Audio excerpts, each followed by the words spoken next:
Luke chapter 14. And it came to pass, as he went into the house of one of the chief Pharisees to eat bread on the Sabbath day, that they watched him. And behold, there was a certain man before him which had the dropsy. And Jesus answering spoke unto the lawyers and Pharisees, saying, Is it lawful to heal on the Sabbath day? And they held their peace. And he took him and healed him, and let him go, and answered them, saying, Which of you shall have an ass or an ox fallen into a pit, and will not straightway pull him out on the Sabbath day? And they could not answer him again to these things.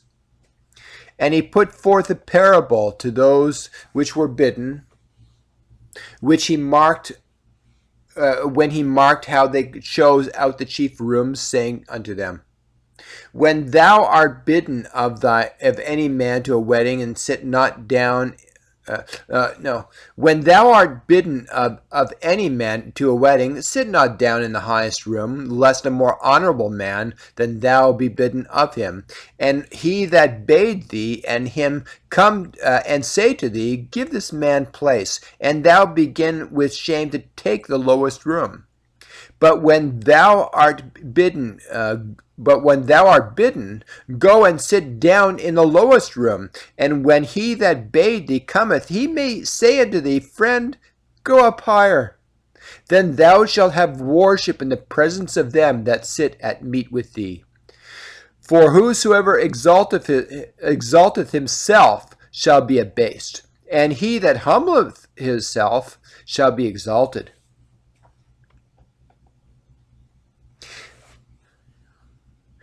Then said he also to him that bade him, When thou makest a dinner or a supper, call not thy friends, nor thy brethren, neither any kinsmen, nor any rich neighbors, lest they also bid thee again, and a recompense be made thee.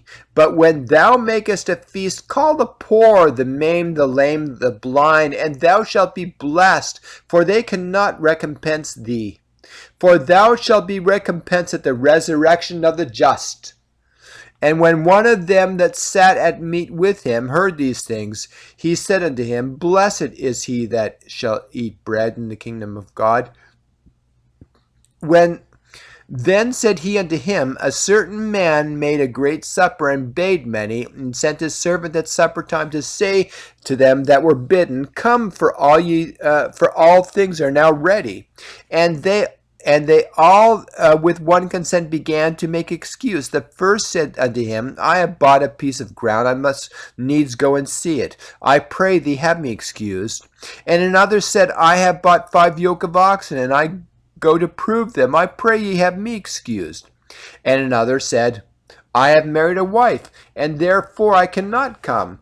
So that servant came and showed his lord these things.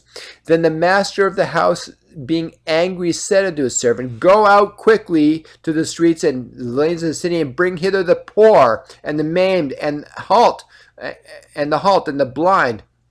And the servant said, Lord, it is done as thou commanded, and yet there is room. And the Lord said unto the servant, Go out into the highways and the hedges, and compel them to come in, that my house may be filled. For I say unto you, that none of those men which were bidden shall taste of my supper.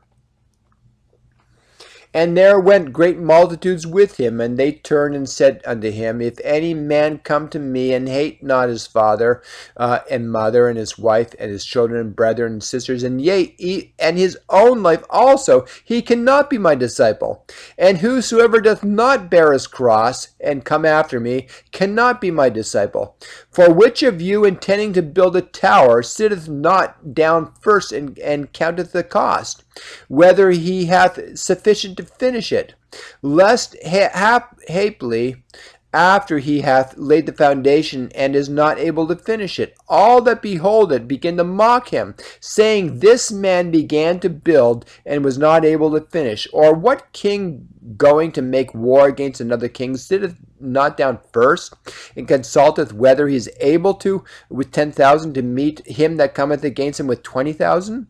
Or else, while the other is yet a great way off, he sendeth an ambassage, and desireth conditions of peace. So likewise, whosoever he be of you that forsaketh not all that he hath, he cannot be my disciple.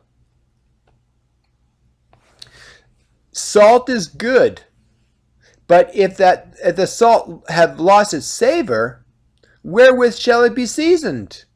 It is neither fit for the land, nor yet for the dunghill, but men cast it out. He that hath ears, let him hear. He that hath ears to hear,